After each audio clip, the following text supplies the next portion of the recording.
Game 3 of the Women's World Championship final between the champion, the current champion, Wenjun, and the challenger Lei Tingjie.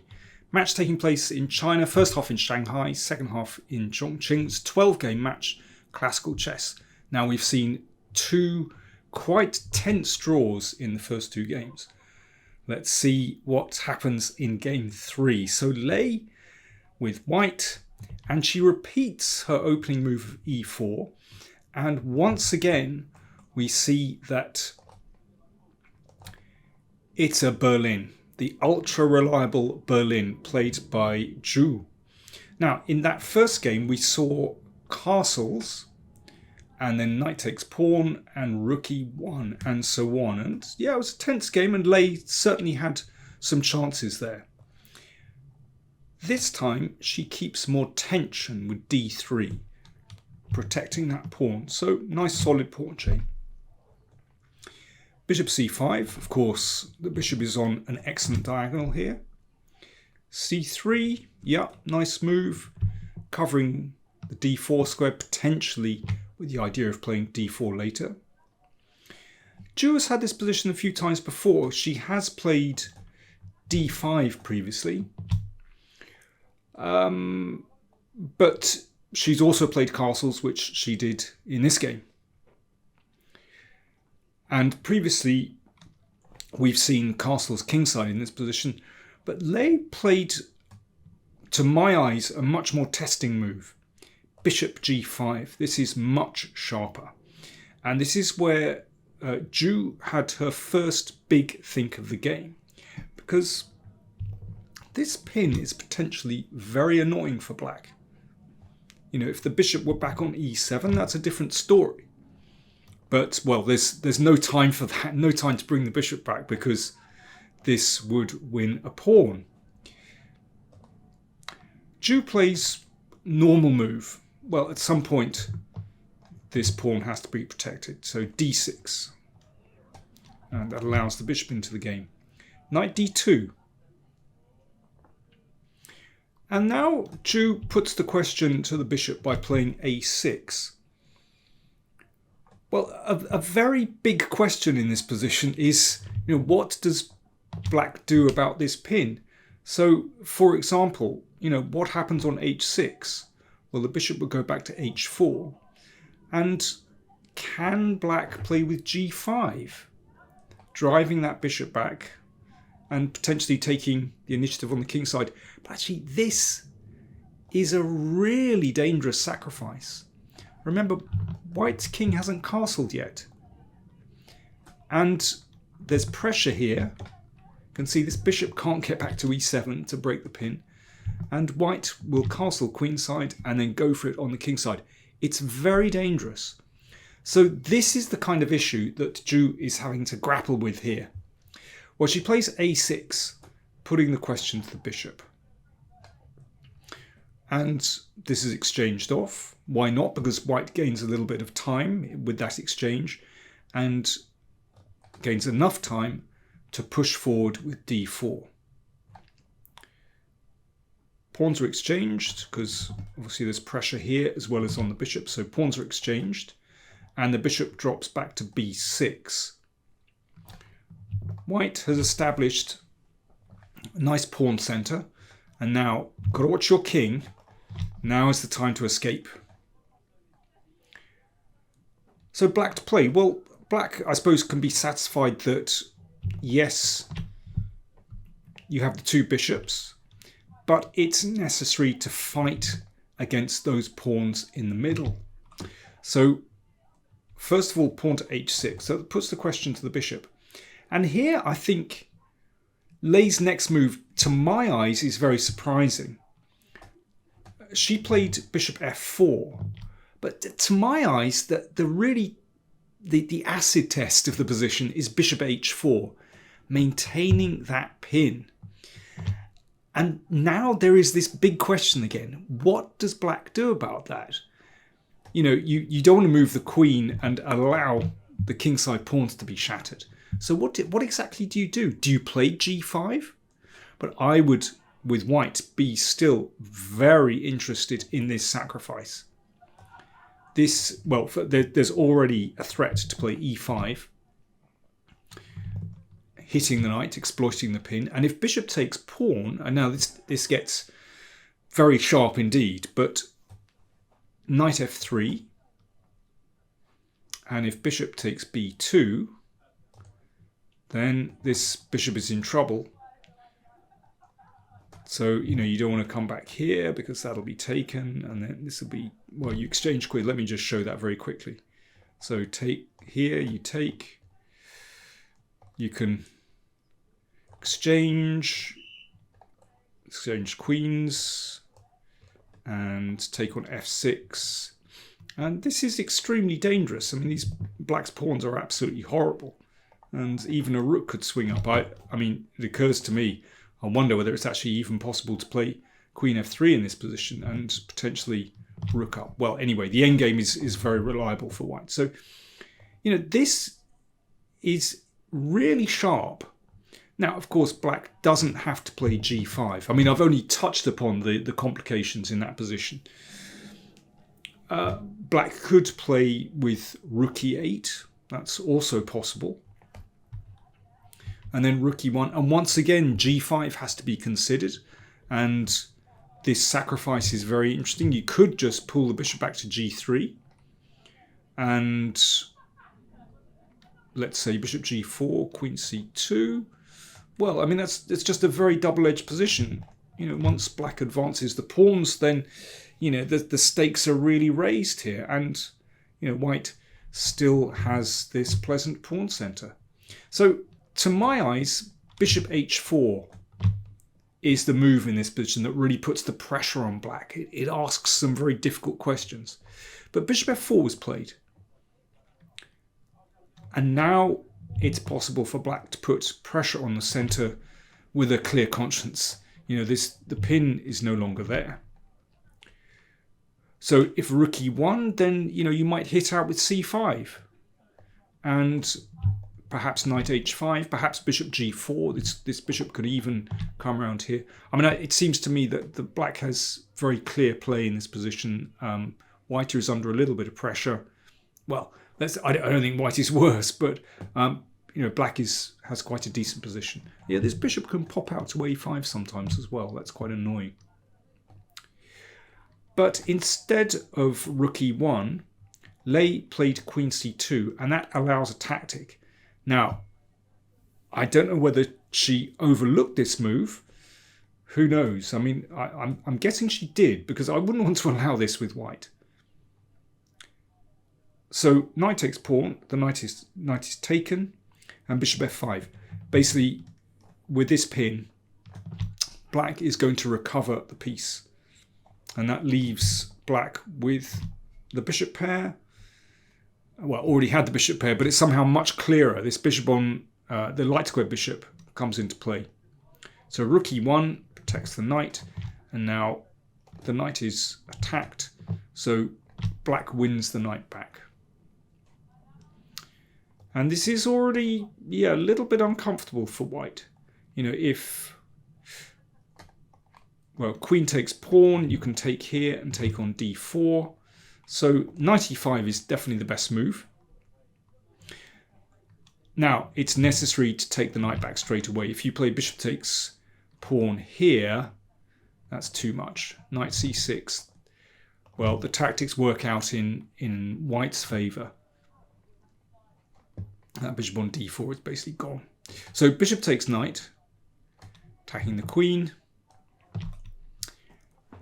And yeah, you don't want to take here because the bishop can take the pawn. So queen c3. So after that little transaction, that little flurry of tactics, black is actually a pawn up. Now, it's not the greatest extra pawn in the world. Nevertheless, black can be very satisfied with this position. It's not just the fact that, black has won a pawn. It's the fact that these bishops are working really nicely. There's a little bit of pressure on d4. That bishop also looks very healthy indeed.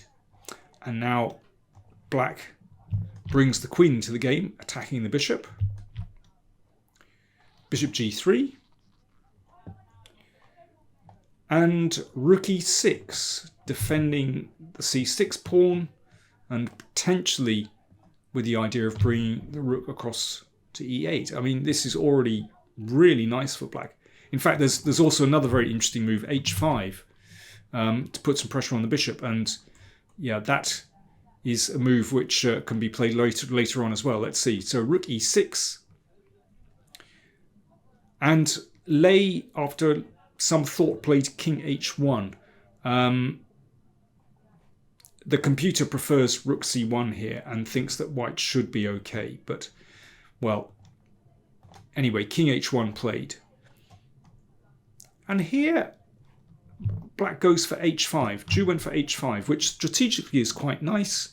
You know, you're looking to squeeze these two pawns and potentially give the bishop another square on a5.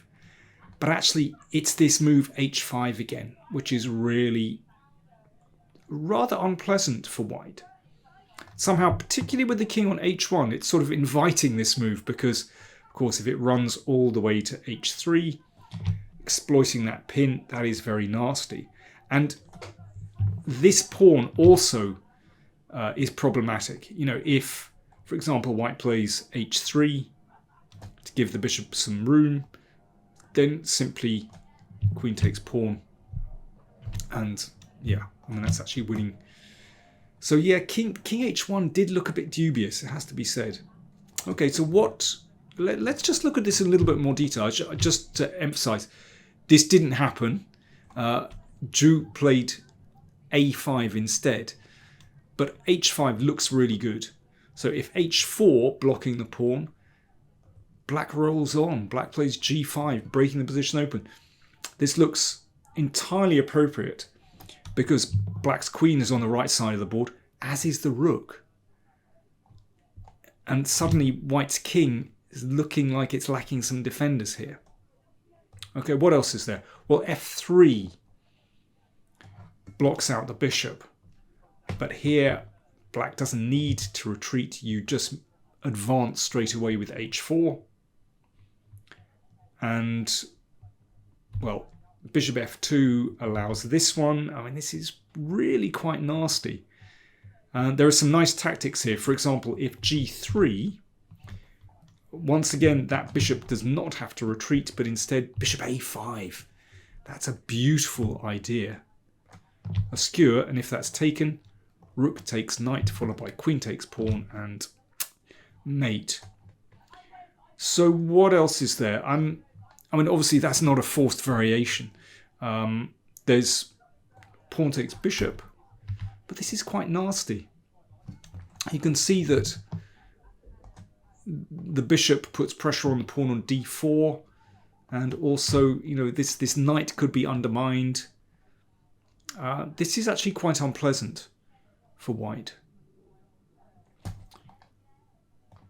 So h5, I mean, I've only skimmed the surface of the possibilities after h5, but it just gives you an idea of some of the tactics taking place. And it's really, as I said, it's all because black's pieces are so well placed that you can get away with this kingside pawn advance. But Zhu played a5. It's certainly not a bad move, but that was the moment. There was a narrow window of opportunity there. f3, so now the bishop is driven back. And yeah, if black can play a4, as I said, this is quite a nice move. It's sort of squashing these pawns, kind of minority attack, and makes room for the bishop to come to a5. So a4 blocks that. And Zhu went for h5 in this position. Well, it's a good move, but it's not quite as effective as in the other position. Bishop f2. I think, you know, white is safe enough here. Rook e8. Yeah, so there are potentially tricks with rook takes knight. The moment they don't work, because if pawn takes, that hits the queen and there's no time to take the bishop. But still, I mean, black's position, I have to say, looks very pleasant. And that's why rook f1 was played, to guard that bishop in case there are some tactics. This is a very interesting position, actually. Okay, tell you what. Time for you to have a think about the position. You have a think. I'll take a drink. What would you play here with black? Black to play. It's a very interesting moment in the game. Cheers, folks.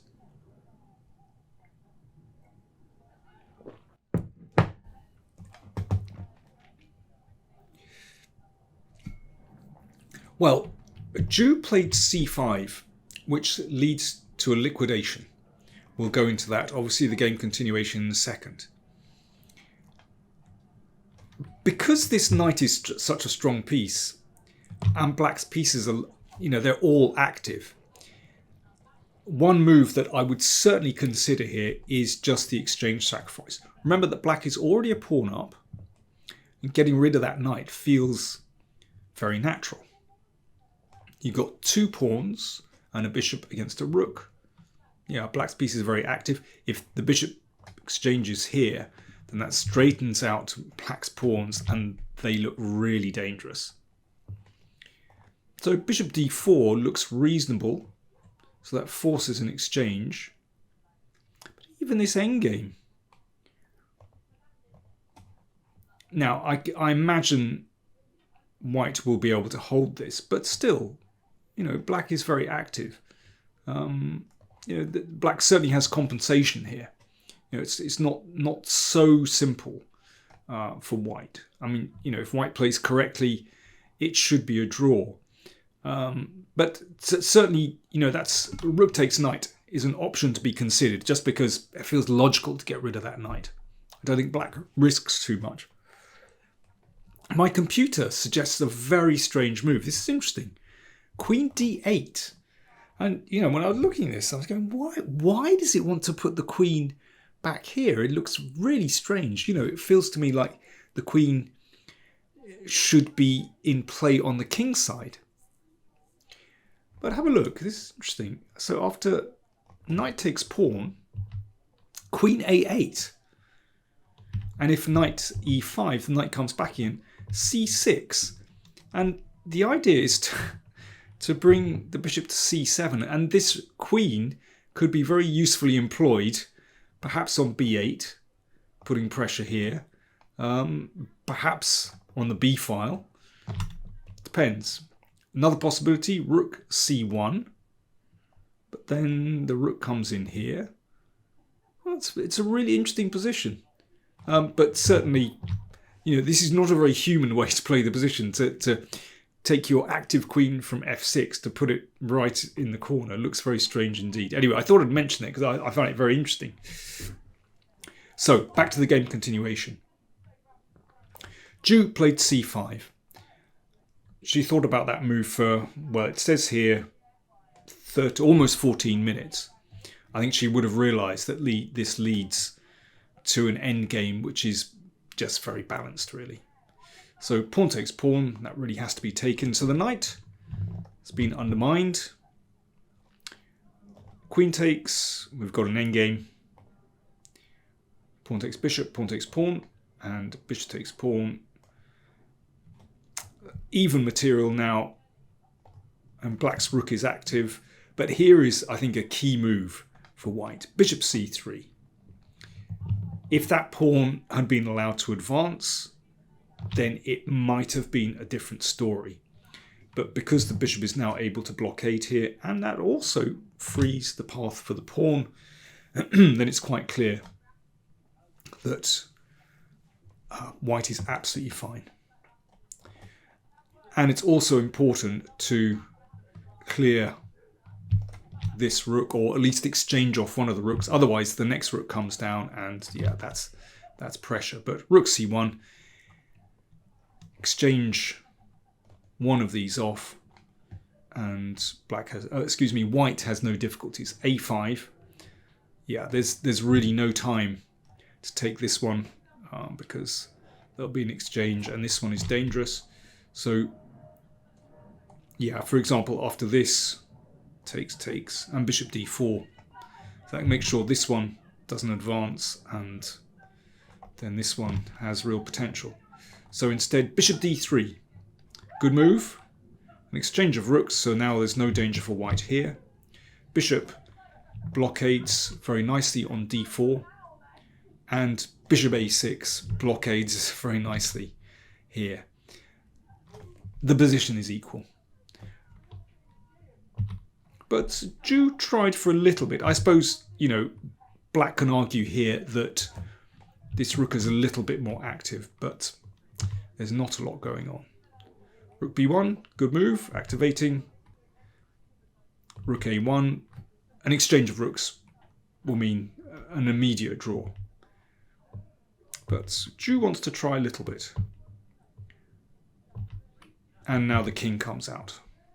So yeah, again, this means that black's position is a little bit more favourable because white's king, for the moment, can't get into the game, whereas black's king can. h4, good move. Just making sure that there isn't going to be some kind of squeeze with the pawns on the king side. Attacks the bishop, defends the bishop. King comes out, and now white's king comes out. Rook a4, and now excellent move from Lei. She just plays king e3. She doesn't need to worry about rook takes pawn, because rook a1 will force an exchange of rooks. And this is dead drawn. This pawn simply won't pass, and very simple draw with opposite colour bishops. So, well, Zhu tried for a little bit. Rook a2, rook a3, push the king back. Rook b1. Okay, white's king white's rook activates. Rook b8, check. Another check. If the king goes up, then bishop e2 is a bit awkward. In fact, yeah, that could be very awkward. But instead, the king goes back, making sure the bishop doesn't come here. And the players repeated the position with a draw by threefold repetition. So I think, you know, the game started in a very interesting way. Lei got caught out. And I come back to this position where bishop f4 just doesn't look right. Bishop h4 has to be the test of black's position, and it's very interesting. And this was a nice tactic, and Zhu certainly had the best chances in this position. But again, she didn't make the most of it. She had a window of opportunity here, and h5 was definitely the move. And she could have even played the move before. h5 is also very interesting in this position. So, missed chances, and I think inaccurately played by Lei. So she might have to go back to the drawing board when it comes to the next Berlin, if it comes to the next Berlin. Or maybe she'll switch back to d4 or c4 or another opening move. Anyway, we've had 3 draws so far. Each of these games in a match is like a chapter in a book. I find it really interesting to see how strategy and the openings evolve in these matches. So yeah, it's very tense so far. Anyway, game 4 will be played tomorrow, Sunday. If you want to subscribe to the channel and get notifications for when the next video drops, then do click that subscribe button. If you want to support the channel, then do check out patreon.com/PowerPlayChess. Thanks for watching.